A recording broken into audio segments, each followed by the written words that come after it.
The aftermath of the mission left Earth in a fragile state of peace. The Zorth Alliance had withdrawn most of its forces, retreating to their homeworld after the destruction of their command ship. While the immediate threat was gone, the scars of the invasion remained: burnt cities, empty streets, and countless lives lost. Ethan stood on a hill overlooking the camp, his gaze fixed on the horizon where the alien ships had once hovered like vultures, circling their prey.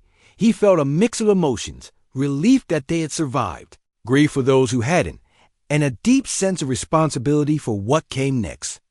Humanity wasn't just fighting to recover, it was fighting to rebuild. The question now was whether Earth could rise from the ashes stronger than before, or if it would crumble under the weight of its own wounds. Sarah joined him, her face lined with exhaustion, but her eyes sharp and determined. "It's strange," she said softly, breaking the silence. "After everything we've been through, I thought winning would feel different." Ethan nodded slowly. "Winning isn't the end. It's just the beginning of something harder. Rebuilding is going to take years, maybe decades. And even then, we'll always have enemies out there watching us." "You think the Galactic Council will stay out of our way?" Sarah asked, her tone skeptical. "They might," Ethan replied. "But I wouldn't count on it. They're scared of us now, scared of what we can do with Aurora. That fear could make them allies or turn them into another problem. Either way, we need to be ready." In the weeks that followed, Earth began a slow process of healing. Survivors from across the globe gathered in makeshift towns and camps, pooling resources and sharing knowledge. Engineers worked tirelessly to repair damaged infrastructure, while farmers planted crops in fields reclaimed from the ruins. Children played among the wreckage, their laughter a stark contrast to the devastation around them. Life was far from normal, but it was alive, and that made all the difference. Ethan traveled between these settlements, helping coordinate efforts and spreading hope. He spoke plainly about the challenges ahead, refusing to sugarcoat the reality of their situation. But he also reminded people of what they had achieved. "We stood up to an enemy no one thought we could beat," he told a crowd in one town. "And we proved that humanity isn't done yet. Not by a long shot." His words resonated with many, inspiring them to keep pushing forward. Yet not everyone shared his optimism. Some feared retaliation from the Zorth, while others worried about how Earth would fit into a galaxy dominated by advanced civilizations. Laura Monroe, who had become a trusted advisor to Ethan, often voiced these concerns during strategy meetings. "We can't rely on brute force forever," she warned one evening. "If we want to survive in the long term, we need to focus on diplomacy, not just weapons. The Galactic Council has power we can't match. If we don't play this right, we could lose everything we fought for." Ethan agreed. Diplomacy wasn't his strength, but he understood its importance. With Laura's help, he drafted messages to several council members, emphasizing Earth's desire for peace and cooperation. Ambassador Kao Rin responded positively, suggesting a formal meeting to discuss Earth's place in galactic affairs. It was a small step, but it gave Ethan hope that humanity might find allies beyond their solar system dot as time passed. Ethan found himself reflecting more and more on the cost of war. Every night, he thought about Jake and the others who had given their lives to protect Earth. Their sacrifices weighed heavily on him, reminding him that leadership came at a price. He often visited the memorial wall the survivors had built, a simple stone slab etched with the names of the fallen. Standing there, he whispered promises to honor their memory by building a better future. One day, as he stood in front of the wall, a young boy approached him. The child couldn't have been older than 10, his clothes patched and his face smudged with dirt. "Are you Ethan Carter?" the boy asked hesitantly. "I am," Ethan replied, crouching down to meet the boy's gaze. "What's your name?" "Daniel," the boy said, clutching a tattered notebook to his chest. "My mom says you saved us. She says you're a hero."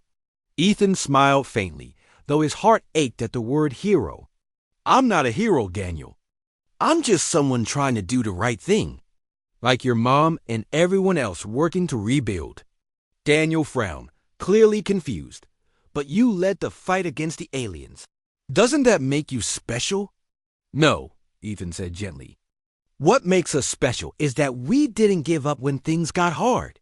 We stuck together and kept going, even when it felt impossible. That's what really matters. Not me, but all of us. The boy seemed to consider this for a moment before nodding solemnly. Okay. Can I still draw pictures of spaceships, though? Ethan laughed, the sound surprising even himself. Of course you can. Maybe one day you'll design ships that take us farther than anyone's ever gone before. Daniel grinned and ran off, leaving Ethan alone with his thoughts. Watching the boy disappear into the crowd, he felt a flicker of hope. The next generation would carry the torch, taking humanity to places he could only dream of. And maybe, just maybe, they'd learn from the mistakes of the past. Months turned into years, and Earth slowly transformed.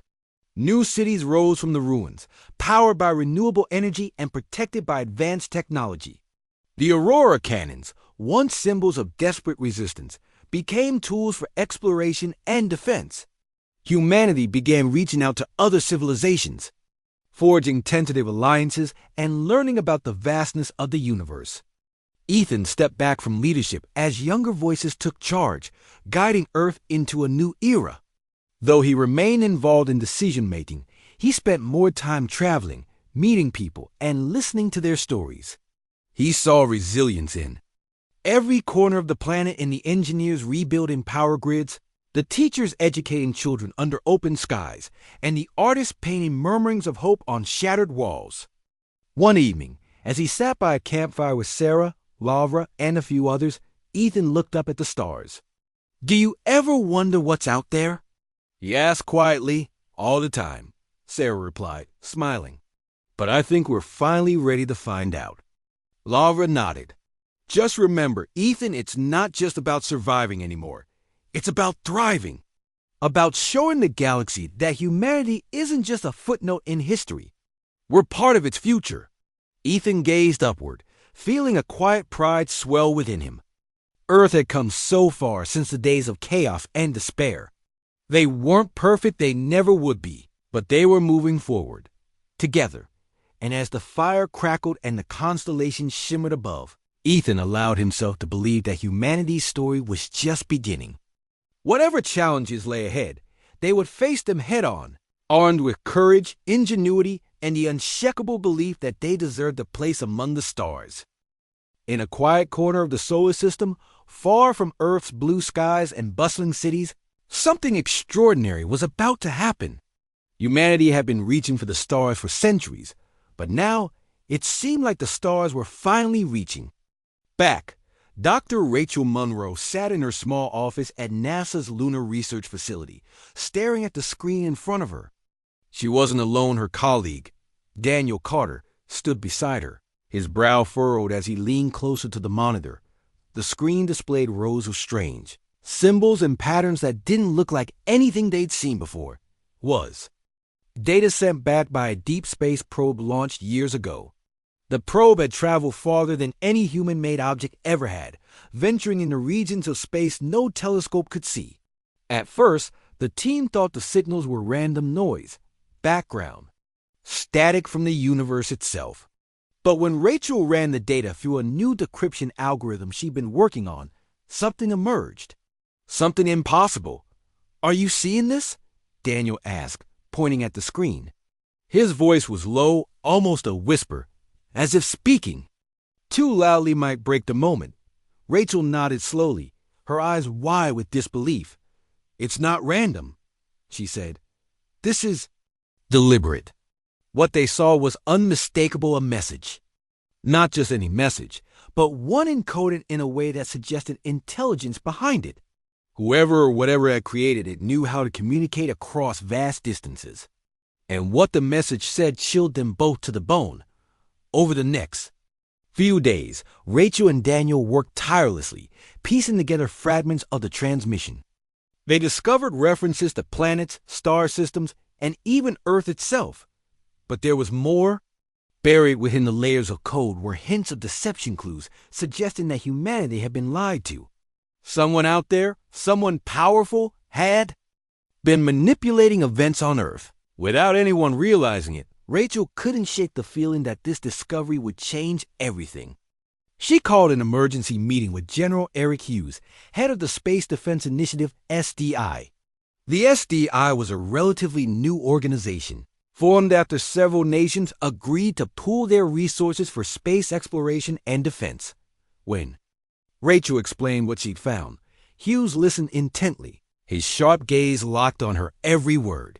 "This is big," Hughes said finally, leaning back in his chair. "Bigger than we imagined." He wasn't wrong. What Rachel and Daniel uncovered painted a disturbing picture. According to the decoded messages, humanity wasn't alone in the universe, not by a long shot. There was a group calling itself the Galactic Council, a coalition of advanced civilizations that ruled over much of the galaxy. These beings had been watching Earth for centuries, studying its people, observing its progress or lack thereof. But here's where things got troubling. The Council hadn't simply ignored humanity. No, they had actively kept Earth isolated, feeding lies about why humans weren't ready to join interstellar society. The official story was that humanity lacked the technological maturity or moral compass required to participate in galactic affairs. That sounded reasonable enough, except for one glaring detail: it wasn't true.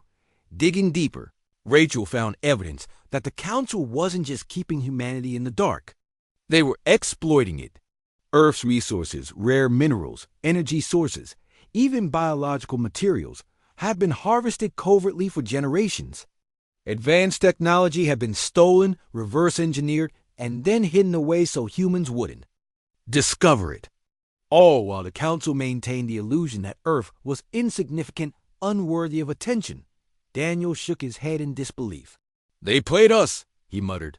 "For centuries they've been playing us." Rachel felt anger rising inside her, but she pushed it down. Anger wouldn't solve anything right now. What mattered was proving what they suspected and figuring out how to respond. She turned to Hughes. "We need to tell the world," she said firmly. "People deserve to know the truth." Hughes hesitated. He knew the implications of going public with such explosive information. Governments would panic. Militaries would scramble. And ordinary citizens? They'd be outraged. And rightfully so. Still, he couldn't deny the importance of what Rachel and Daniel had uncovered. "All right," he said after a long pause. "Let's bring this to the president, but tread carefully. If we're wrong—" He trailed off, leaving the rest. Unsaid as Rachel left the meeting, her mind raced. This wasn't just about exposing a conspiracy. It was about deciding humanity's future. For so long, Earth had looked up at the stars and wondered if anyone was out there. Now, they knew the answer, and it came with a price. Over the following weeks, Rachel and Daniel worked around the clock, gathering more evidence to support their claims. They analyzed ancient texts, satellite imagery, and geological records, finding subtle signs of interference that aligned with the Council's timeline. Every piece of the puzzle fit perfectly, painting a chilling portrait of manipulation spanning millennia. When they presented their findings to President Laura Bennett, the reaction was immediate. Bennett, a seasoned leader known for her calm demeanor, looked visibly shaken. She asked questions, demanded proof, and eventually ordered a full investigation. Within days, classified briefings were held with key government officials, military leaders, and scientists. The news spread cautiously at first, confined to secure channels and top-secret meetings. But secrets have a way of leaking out, and soon. Whispers began to circulate. Journalists caught wind of unusual activity at NASA and the Pentagon. Speculation mounted, fueling public curiosity. People started asking questions. Loud ones. Rachel became the face of the movement, giving interviews and addressing crowds. Her speeches resonated with millions, igniting a firestorm of outrage and determination. "We are not alone," she declared during a televised address, "and we will not be controlled." Behind the scenes, preparations were underway. General Hughes spearheaded Operation Phoenix, a bold initiative aimed at uniting humanity under one banner. Factories ramped up production, universities poured resources into research, and volunteers signed up by the thousands. Earth was preparing. For war not because it wanted to fight, but because it had no choice. As the pieces fell into place, Rachel often found herself gazing out at the night sky. She thought about the beings who had deceived humanity, who had treated Earth like a resource to exploit rather than a civilization to nurture. A mix of emotions swirled inside her: anger, fear, hope, but above all, resolve. The revelation of the Galactic Council's deception sent shockwaves through humanity. News outlets couldn't stop talking about it. Social media buzzed with theories, debates, and outrage. People around the world were glued to their screens, watching interviews, reading reports, and sharing opinions. For the first time in history, humanity wasn't divided by borders, languages, or beliefs. Everyone was united by one shared goal: to confront the truth and take control of their destiny. Dr. Rachel Monroe became the face of this movement. Her calm but determined demeanor made her a natural leader. She spoke at conferences, addressed governments, and appeared on television to explain what had been uncovered. Though she wasn't a politician or a military strategist, her words carried weight. People trusted her because she wasn't asking for power, she was asking for action. Humanity has always dreamed of the stars, Rachel said during a global broadcast. But now we know that those dreams were stolen from us. We were lied to, manipulated, and used. It's time to take back what belongs to us. Her message resonated deeply. Millions of people rallied behind her, demanding change. Protests erupted in cities worldwide, with crowds chanting slogans like "No more lies" and "Earth United." Governments, once hesitant to act, began to feel the pressure. Leaders who had ignored the issue were forced to pay attention. The question wasn't whether humanity would respond. It was how. General Eric Hughes, head of the Space Defense Initiative, SDI, knew the answer lay in preparation. He called an emergency meeting with top military officials, scientists, and engineers. The room was tense as he laid out his plan, Operation Phoenix, a massive effort to build a fleet capable of defending Earth and challenging the Galactic Council. "We can't sit back and wait for them to come to us," Hughes said, pacing in front of the assembled group. "If we do, we'll lose before the fight even begins. We need to show them that humanity isn't weak. We aren't afraid." The room erupted into discussion. Some argued that building such a fleet would take years, maybe decades. Others worried about the cost, not just in money, but in lives. But Hughes silenced them with a single statement: "What's the alternative? Do nothing and let them keep using us." That question hung heavy in the air. No one wanted to admit defeat, not when the stakes were so high. Slowly, the team began to agree. If humanity was going to survive, it needed to fight back and fight smart. Rachel played a key role in Operation Phoenix. Her knowledge of the Council's technology gave her unique insights into how to counter it. Working alongside Daniel Carter, she helped design new weapons, propulsion systems, and defensive measures based on the alien data they decoded. Engineers like Lisa Bennett and Marcus Kane worked tirelessly, turning theoretical ideas into practical solutions. The project moved forward at an incredible pace. Factories that once built cars and appliances were repurposed to construct spaceships. Universities partnered with private companies to develop cutting-edge innovations. Even ordinary citizens pitched in, volunteering their skills and resources. Humanity had never seen such unity, such determination. At the heart of the operation was Aurora 1, the flagship of the fleet. Named after the shimmering lights of Earth's polar regions, it symbolized hope and resilience. Its sleek design combined human ingenuity with elements reverse engineered from the Council's technology. Plasma cannons lined its hull, while energy shields protected it from enemy fire.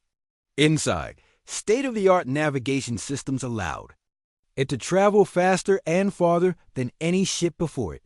Pilots like Sarah Dawson and Alex Rivera trained rigorously to master the new vessels. Simulators mimicked every possible scenario, from dogfights in deep space to boarding actions on alien stations. They practiced until their hands cramped and their eyes burned, knowing that failure wasn't an option. While the fleet took shape, diplomats worked to unite Earth's fractured nations. Ambassador Laura Hayes led this effort, traveling from country to country to negotiate alliances. She faced resistance. At every turn, some leaders were reluctant to give up sovereignty, while others feared retaliation from the Council. But Laura didn't back down. She reminded them of what was at stake, not just their freedom, but their survival. "You think staying neutral will protect you?" she asked during a heated meeting with a skeptical prime minister. "They've been lying to us for centuries. Do you really believe they'll stop now?" Her words struck a nerve. Slowly, nations began to cooperate, pooling their resources and expertise. Treaties were signed, agreements reached. For the first time in history, Earth stood as one. As weeks turned into months, the fleet grew stronger. Ships rolled off assembly lines, each one more advanced than the last. Soldiers drilled endlessly, preparing for battles they hoped to avoid but knew might come. Scientists tested new technologies, pushing the limits of what was possible. And through it all, Rachel remained a guiding light, inspiring everyone with her vision of a better future. But not everyone supported the effort. Critics argued that humanity was rushing into war without fully understanding the consequences. Some believed diplomacy could still work, that peace was possible if handled carefully. Rachel listened to these voices, but she couldn't agree. The Council had proven time and again that it couldn't be trusted. Waiting for them to strike first would only put Earth at a disadvantage. "We've waited long enough," Rachel told a reporter during an interview. "Every day we delay is another day they use against us. If we want justice, if we want freedom, we have to act." Her conviction won over skeptics, silencing doubts and rallying support. By the time the fleet was ready, Earth was united in purpose. Billions of people watched as the ships launched, their engines lighting up the sky. Cheers erupted in cities around the world, echoing across continents and oceans. For Rachel, standing on the observation deck of Aurora 1 as it prepared for departure, the moment felt surreal. She thought about everything that had led to this. Point the late nights, the sacrifices, the endless debates. It had been a long journey, but they were finally here. Humanity was stepping out into the galaxy, ready to face whatever came next. As the fleet disappeared into the vastness of space, Rachel whispered a silent promise to herself and to everyone watching. "We won't fail," she said. "Not this time." The fleet moved through space like a silent storm, its ships gliding effortlessly through the void. For days, they traveled without incident, their engines humming softly as they approached the outer rim of the Milky Way. This was uncharted territory. For humanity, a region of the galaxy where the Galactic Council's influence was strongest. The crew aboard Aurora 1 knew this was the moment of truth. They were no longer just explorers or builders. They were emissaries of Earth, carrying a message that could not be ignored. Rachel Monroe stood on the bridge, her eyes scanning the stars outside the viewport. She felt a mix of emotions: excitement, fear, and determination, all swirling together in her chest. Beside her, General Eric Hughes studied the navigation display, his face unreadable. The tension in the room was palpable. Everyone knew what was at stake. As they entered Council-controlled space, the fleet slowed to assess their surroundings. The area was eerily quiet, almost too quiet. There were no signs of life, no ships patrolling the borders, nothing to indicate they had been spotted. It was unsettling. Rachel exchanged a glance with Daniel Carter, who was monitoring the sensors. He shrugged slightly, his expression wary. "They know we're here," he said quietly. "They're watching us," Rachel nodded. She didn't doubt it. The Council had eyes everywhere, or so they thought. Humanity's arrival wouldn't go unnoticed for long. General Hughes turned to Ambassador Laura Hayes, who stood nearby. "It's time," he said firmly. Let's see if they're willing to talk. Laura stepped forward, her posture calm but resolute. She activated the communication system, broadcasting a signal across multiple frequencies. Her voice echoed through the ship as she spoke, clear and steady. To the Galactic Council, she began. We are representatives of Earth, united in purpose and resolve. We come seeking answers, not conflict. For centuries, you have deceived us, manipulated our resources, and denied us our rightful place among the stars. We demand acknowledgement of your actions and an end to this injustice. If you wish to avoid further escalation, meet us now. The transmission ended, leaving only silence in its wake. The crew waited, holding their breath. Minutes passed then. Hours. Just when it seemed the council wasn't going to respond, the comms crackled to life. This is Commander Vark of the Galactic Council, came a cold, detached voice. You trespass in sovereign territory. Leave immediately or face consequences. Rachel clenched her fists at the arrogance in his tone. She glanced at Laura, who nodded before responding. We will not leave until our concerns are addressed. Laura replied evenly. Your deception has cost us dearly. We seek justice, not threats. There was a pause, followed by a low laugh from the other end. Justice, Vark sneered. You are primitives, incapable of understanding the complexities of galactic governance. Your presence here is an insult. The words stung, but Rachel refused to let them show. She leaned closer to the console, speaking directly into the microphone. If we're so primitive, why did you feel the need to lie to us? Why exploit our planet for centuries while keeping us ignorant? Varek's response was icy. Your ignorance served a greater good. Without it, you would have destroyed yourselves and destabilized the galaxy in the process. That's not your decision to make. Rachel shot back, her voice rising. We deserve the chance to chart our own path. Before Varek could reply, alarms blared throughout the ship. The sensors detected movement dozens of Council warships emerging from hyperspace, surrounding the fleet. Their sleek, menacing designs loomed large on the monitors, dwarfing humanity's vessels.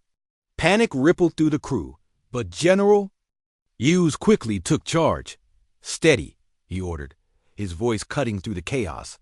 Hold position. Do not fire unless fired upon. Rachel watched as the Council ships formed a tight perimeter around them. They were outgunned and outnumbered, but she reminded herself of something crucial. Humanity had one advantage, the element of surprise. The Council underestimated them, assuming they were weak and disorganized. That arrogance would be their downfall. On the screen, Varek reappeared, his expression smug. You are outnumbered and outmatched, he declared. Surrender now, and perhaps we will show mercy. Laura met his gaze without flinching. Mercy? From those who showed us none? We reject your offer.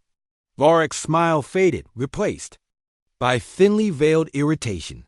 Then you leave us no choice. Without warning, the Council ships opened fire. Bright beams of energy lanced through space, striking the shields of the human fleet.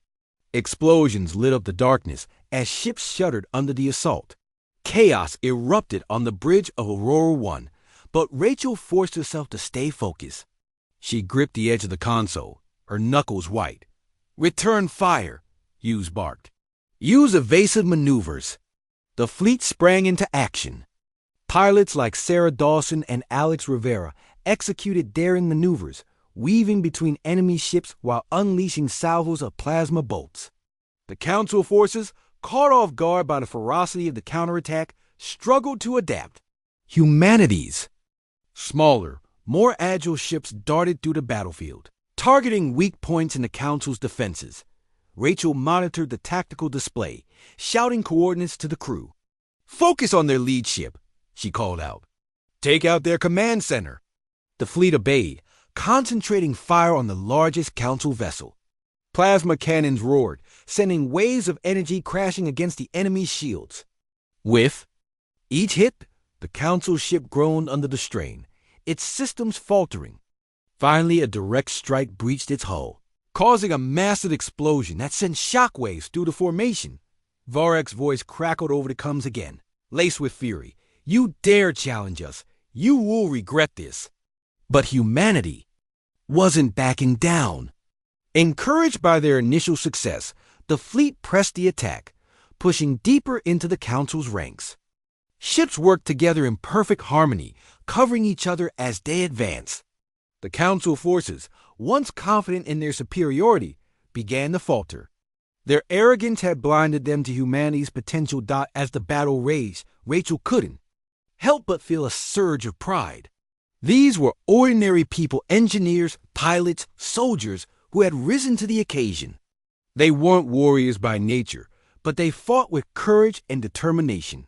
Every shot fired, every maneuver executed, was a testament to their resilience. Still, the fight wasn't over. The Council regrouped, launching a fresh wave of attacks. Their ships fired relentlessly, testing the limits of humanity's shields. Several smaller vessels sustained heavy damage, forcing them to retreat. Casualties mounted and the mood on. The bridge grew grim. We can't keep this up forever, Daniel muttered, his eyes glued to the sensor readings. Their numbers are too great. Rachel nodded, her mind racing. She scanned the battlefield, searching for an opening. Then she saw a gap in the Council's formation, barely wide enough to slip through. It was risky, but it might be their only chance. General, she said urgently, turning to Hughes. We need to break through their lines. Hit there. Supply routes and force them to scatter. Hughes considered her suggestion for a moment, then gave a sharp nod. Do it, he ordered. All ships, prepare for a coordinated push. The fleet adjusted course, angling toward the narrow gap. Pilots pushed their ships to the limit, dodging enemy fire as they surged forward. The Council forces scrambled to close the breach, but it was too late. Humanity's ships broke through, emerging on the other side of the blockade. Once clear, the fleet regrouped and launched a series of precision strikes against the Council's logistical hubs. Supply depots exploded, cutting off reinforcements and ammunition. Communication arrays were destroyed, leaving the Council ships isolated and confused. Slowly but surely, the tide began to turn.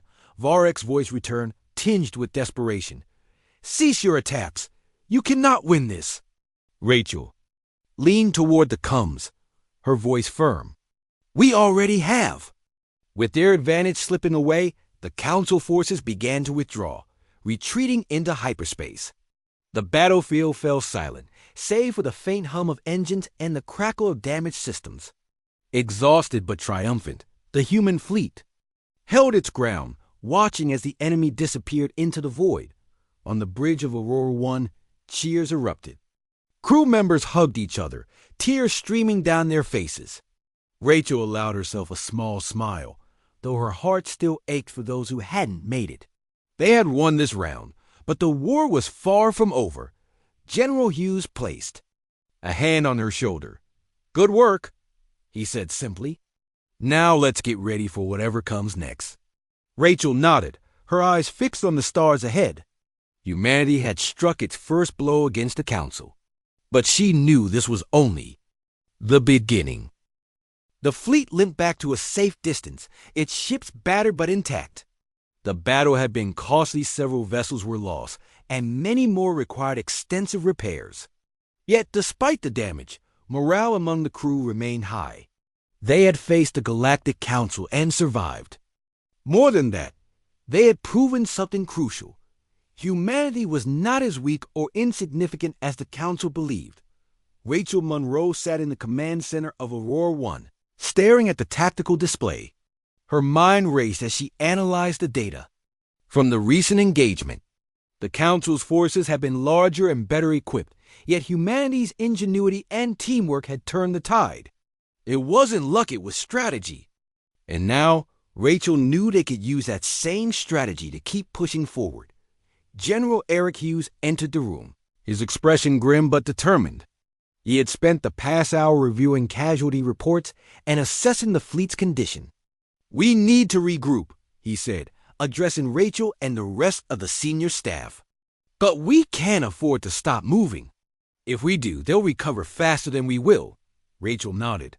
They underestimated us this time, but they won't make the same mistake twice.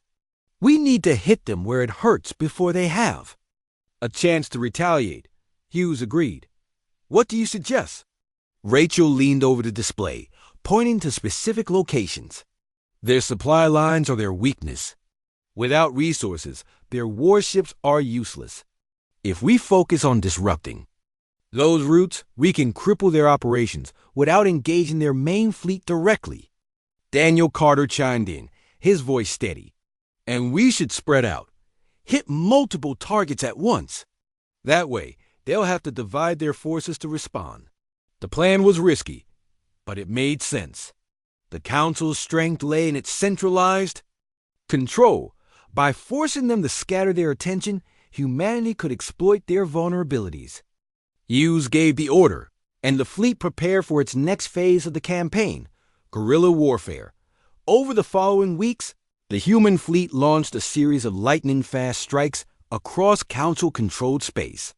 Smaller squadrons broke off from the main group, targeting key infrastructure like mining stations, fuel depots, and communication relays. Each attack was swift and precise, designed to maximize damage while minimizing exposure. Pilots like Sarah Dawson and Alex Rivera led these missions, their skills honed by experience. They struck hard and fast, disappearing into hyperspace before the Council could mount a proper defense. Back on Earth, news of the fleet's successes boosted public morale. Reports of daring raids and clever tactics spread quickly, inspiring millions. People who had once doubted humanity's ability to stand against the Council now cheered for their heroes among the stars. Factories worked around the clock to produce replacement parts and supplies, ensuring the fleet stayed operational. Volunteers signed up in droves, eager to contribute however they could. Meanwhile, tensions within the Council began to rise. The initial shock of humanity's resistance had worn off, replaced by frustration and division.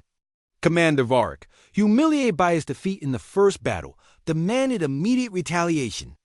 But not everyone shared his aggression. Some Council members questioned whether suppressing humanity was worth the cost. Whispers of dissent spread through the Council chambers, sowing discord among its ranks. Rachel noticed these fractures during intercepted transmissions. She brought her findings to Ambassador Laura Hayes, who saw an opportunity. If we can expose their internal conflicts, we might be able to turn some of them against each other, Laura suggested. Rachel agreed. It's worth a try. Anything to weaken them further. Using the fleet's advanced communication systems, Laura broadcast a message directly to the Council's member species. She spoke plainly, appealing to their sense of justice. You've been lied to just as we have, she said. The Council claims to act in the galaxy's best interest, but look at what they've done. They've exploited your worlds, manipulated your governments, and silenced your voices. Is this truly leadership or tyranny? The message resonated with several factions within the Council. Species that had long harbored resentment toward the Council's dominance began to question their loyalty. Protests erupted on planets under Council rule, demanding reform or outright independence. The Council's grip on its empire started to slip. Despite these gains, the war was far from over. The Council still held overwhelming power, and its leaders refused to surrender. Varric, desperate to restore his reputation, devised a new plan, ambushed the human fleet at its weakest point. Intelligence reports indicated that Aurora 1 and a small escort group were heading to a remote sector to resupply. Varric saw this as his chance to strike. Unbeknownst to him, Rachel and her team anticipated the move. They had planted false signals and decoy ships to lure the Council into a trap. When Varric's forces arrived, expecting an easy victory, they found themselves surrounded by hidden human ships lying in wait. The resulting battle was brutal. Outnumbered and caught off guard, the Council forces fought fiercely, but humanity's superior tactics prevailed.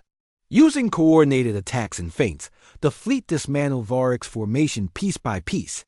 In the chaos, one of the human pilots managed to disable Varroc's flagship, leaving it drifting and vulnerable. As the Council ships retreated once again, Rachel watched the crippled vessel on the monitor. She felt no joy in the victory, only determination. This isn't about revenge, she reminded herself. It's about survival. With each passing day, humanity grew stronger. The fleet expanded as new ships rolled off assembly lines. Back on Earth, pilots became more skilled. Engineers developed even more advanced technology, and strategists refined their plans. The Council, meanwhile, struggled to adapt. Its once unified coalition fractured further as rebellions erupted across its territories. Rachel often thought about the bigger picture. This wasn't just a fight for Earth, it was a fight for freedom. Every victory brought humanity closer to proving that no one deserved to be controlled or exploited. As she stood on the bridge of Aurora 1, watching the stars stretch endlessly before her, she felt a quiet confidence blooming inside her. We're winning, she whispered to herself. Not because we're stronger, but because we're united. The road ahead would be difficult, and sacrifices would still have to be made. But Rachel knew one thing for certain. Humanity wouldn't back down. Not now, not ever. The war had reached a tipping point. Humanity's fleet, once an underdog fighting for survival, had become a formidable force. The Galactic Council, fractured and weakened by internal dissent, struggled to maintain control over its vast territories. Rebellions erupted on planets that had long been oppressed, their populations inspired by humanity's resistance. For the first time in centuries, the Council's dominance was faltering. Rachel Monroe stood on the bridge of Aurora 1, staring at the tactical display. It showed the Council's central hub, a massive orbital station called Nexus Prime. This was the heart of the Council's power, the place where all decisions were made and enforced. If humanity could take it down, the Council would crumble. But attacking Nexus Prime wouldn't be easy.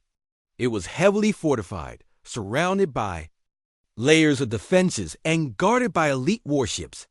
Still, Rachel knew it had to be done. We can't keep playing defense, she said during a strategy meeting with General Eric Hughes and Ambassador Laura Hayes. If we want to end this, we need to strike at their core. Hughes nodded, his expression grim but resolute. Nexus Prime is our best shot. Without it, the Council loses its ability to coordinate. But getting there won't be simple. Laura added, and even if we succeed, we'll have to deal with the fallout. Taking out their command center will destabilize the entire region. We need to be ready for what comes next. Rachel agreed. It's risky, but it's necessary. If we don't act now, they'll regroup and come after us harder than ever. The decision was made. The fleet would launch a final all-out assault on Nexus Prime. Preparations began immediately. Engineers worked around the clock to repair damaged ships and upgrade weapon systems. Pilots trained tirelessly, running simulations of the upcoming battle. Supplies were stockpiled, and every contingency plan was reviewed. Everyone understood the stakes. This was humanity's last chance to secure its freedom. As the fleet approached Nexus Prime, tension filled the air. The station loomed ahead, a massive structure bristling with turrets and shield generators. Surrounding it were dozens of Council warships, each one larger and more menacing than the last. On the bridge of Aurora 1, Rachel felt her pulse quicken. She glanced at Sarah Dawson, who sat at the helm, her hand steady on the controls. Remember, the plan, Rachel said, addressing the crew. Stick together, stay sharp, and trust each other. We've come too far to fail now. The fleet moved into position, forming a tight formation as they prepared to breach the Council's defenses. When they were within range, alarms blared across the Council ships. Commander Varroc's voice crackled over the comms, laced with anger. And desperation, you dare attack Nexus Prime? You'll regret this. Rachel ignored him, focusing on the task at hand. All ships prepare to engage. She ordered. The battle erupted with ferocity. Plasma bolts streaked through space, lighting up the darkness as the two sides clashed. Council ships fire relentlessly, their weapons pounding against the human fleet's energy shields. Explosions rocked the smaller vessels, sending debris spiraling into the void. Despite the chaos, humanity's forces held their ground, executing maneuvers that caught the Council off guard. Pilots like Alex Rivera led daring charges, weaving between enemy ships while unleashing salvos of plasma fire. Gunners coordinated their attacks, targeting weak points in the Council's formations. Engineers worked miracles, keeping damaged ships operational despite overwhelming odds. Every member of the fleet played their part, united by a shared purpose. On the bridge of Aurora 1, Rachel monitored the battlefield, shouting orders to the crew. Focus on their shield generators. Take them out, and we'll have a clear path to Nexus Prime. The fleet obeyed, concentrating fire on the massive turrets guarding the station. Plasma cannons roared, sending waves of energy crashing against the Council's defenses. Slowly but surely, the shields began to weaken. Cracks appeared in the once impenetrable barrier, exposing the vulnerable core beneath. Varroc's voice returned, tinged with panic. Retreat! Fall back to Nexus Prime. But it was too late. Humanity's ships surged forward, breaking through the Council's outer defenses. They pushed deeper into the fray, closing in on the station itself. Sarah guided Aurora 1 through the chaos, dodging enemy fire while positioning the flagship for the final assault dot as the fleet neared Nexus Prime. Rachel noticed something unusual, a hidden archive buried deep within the station's databanks. It contained records of the Council's crimes, not just against Earth, but against countless other species. Entire civilizations had been wiped out or enslaved to serve the Council's agenda. Evidence of corruption, exploitation, and betrayal filled the files, painting a damning portrait of the Council's true nature. This changes everything, Rachel whispered, her eyes wide with realization. We can't just destroy Nexus Prime. We need to expose this to the galaxy. Laura nodded, understanding the implications. If we broadcast this information, it'll shatter whatever loyalty the Council still has. Their own allies will turn against them. Without hesitation, Rachel activated the fleet's communication systems. She patched into every frequency, ensuring the transmission would reach every corner of Council-controlled space. Her voice echoed through the void, calm but powerful. To the people of the galaxy, she began, "We are humanity, and we bring you the truth. For centuries, the Galactic Council has lied to you, manipulated you, and used you for their own gain. They claim to protect peace and order, but their actions tell a different story. Here is the proof." She uploaded the archive, allowing the evidence to speak for itself. Recordings, documents, and testimonies flooded the airwaves, revealing the Council's atrocities in stark detail. Across the galaxy, billions of beings watched and listened, their outrage growing with each revelation. Protests erupted on Council-aligned planets, demanding justice and reform. Even some Council members turned on their leaders, denouncing them as tyrants. Back at Nexus Prime, the impact was immediate. Council ships began to withdraw, abandoning their posts as crews munied or deserted. Varroc, realizing the tide had turned irrevocably, attempted to flee aboard his flagship. But humanity wasn't about to let him escape. All ships, target Varroc's vessel. Hughes commanded. The fleet obeyed, unleashing a barrage of fire that crippled the flagship. With its engines disabled, the ship drifted helplessly, a symbol of the Council's downfall. Varroc's voice crackled over the comms one last time, filled with rage and despair. "You think this is victory? You've only unleashed chaos?" Rachel leaned toward the microphone, her voice firm. "No, Varroc, this isn't chaos. It's justice." With the Council's forces in disarray, the fleet pressed its advantage. Fighters swarmed Nexus Prime, disabling its remaining defenses and breaching its outer hull. Inside, squads of Marines led by General Hughes secured key areas, ensuring the station couldn't be used to launch counterattacks. By the time the battle ended, Nexus Prime was under humanity's control. Exhausted but triumphant, the crew of Aurora 1 gathered on the bridge to assess the outcome. The view outside the viewport was breathtaking. Stars stretched endlessly in every direction, free from the shadow of oppression. Rachel felt a wave of relief wash over her, though she knew the work wasn't finished. "We did it," Daniel said quietly, breaking the silence. "We actually did it." Rachel nodded, a small smile tugging at her lips. "This isn't the end," she replied. "It's just the beginning." General Hughes placed a hand on her shoulder. "You're right. There's still a lot to do. But for the first time, we're calling the shots." As the fleet regrouped around Nexus Prime, humanity celebrated its hard-fought victory. Back on Earth, crowds cheered in the streets, waving flags and singing songs of hope.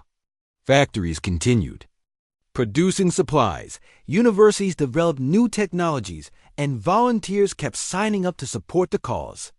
The galaxy had changed forever and humanity was leading the charge. Rachel looked out at the stars, her heart swelling with pride. They had faced impossible odds and emerged victorious.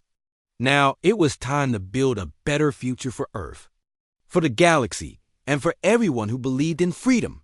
"The fight's not over," she murmured to herself. "But we've taken the first step." The fall of Nexus Prime marked a new chapter for the galaxy. The Galactic Council, once an unshakable force, had been reduced to chaos. Its leaders were either captured, in hiding, or dead. Entire planets that had lived under its rule now stood free, their people reclaiming their lives and futures. Humanity's victory was not just a win for Earth, it was a triumph for anyone who had ever been silenced, exploited, or oppressed.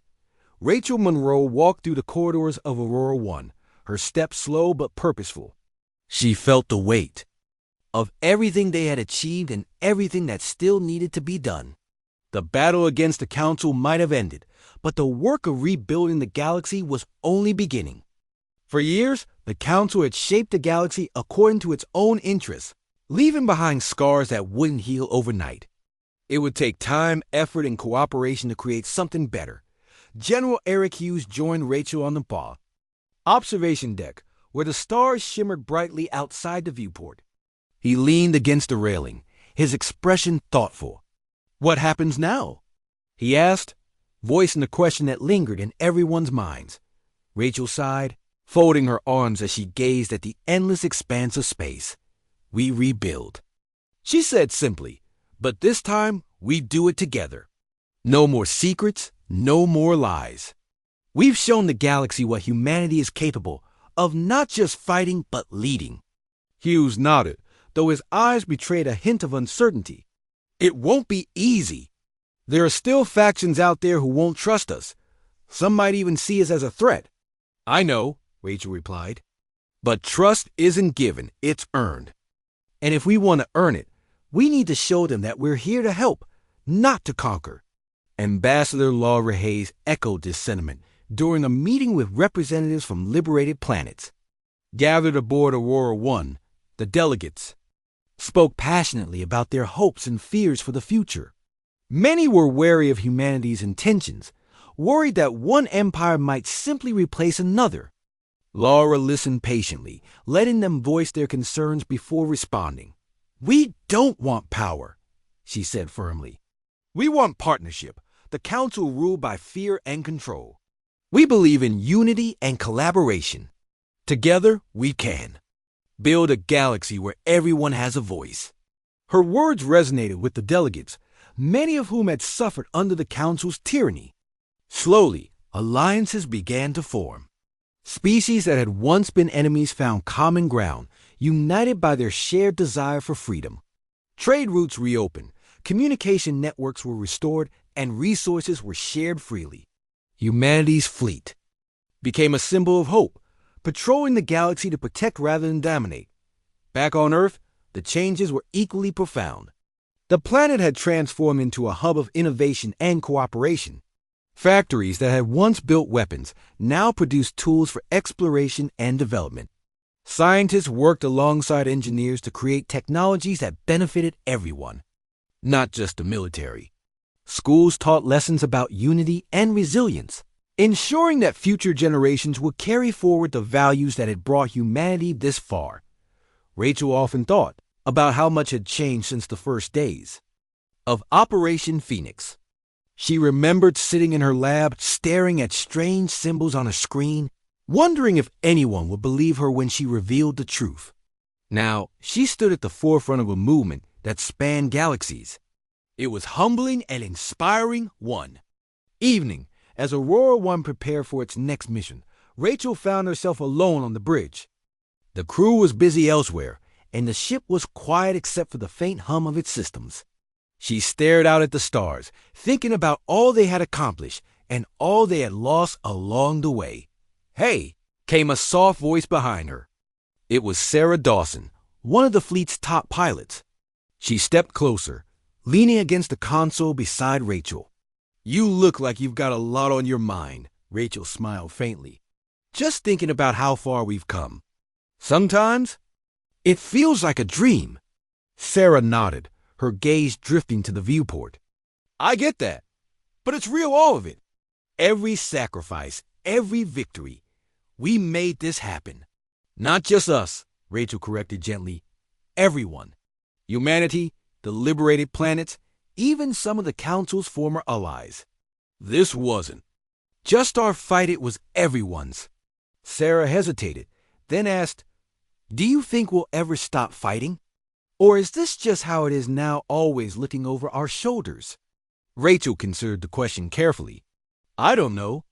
Maybe there will always be challenges, conflicts we can't predict. But I do know this. We've proven that we can face them together. That's what matters." The two women stood in silence for a moment, watching the stars stretch endlessly before them. Finally, Sarah broke the quiet. "So, what's next for us?" Rachel turned to her, a spark of determination in her eyes. "We keep exploring, keep learning. The galaxy is vast, and there's so much we don't understand yet. But we'll figure it out one step at a time." In the weeks that followed, the fleet embarked on missions of peace and discovery. Ships traveled to distant star systems, forging alliances with species eager to join the new galactic coalition. Scientists studied ancient ruins and artifacts, uncovering secrets about civilizations long gone. Pilots mapped uncharted regions of space, paving the way for future exploration. Rachel remained at the center of it all, guiding humanity's efforts with wisdom and compassion. She gave speeches, attended negotiations, and inspired countless others to dream bigger than ever before.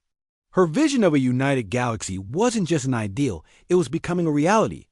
General Hughes retired from active duty, choosing instead to write his memoirs and mentor young leaders.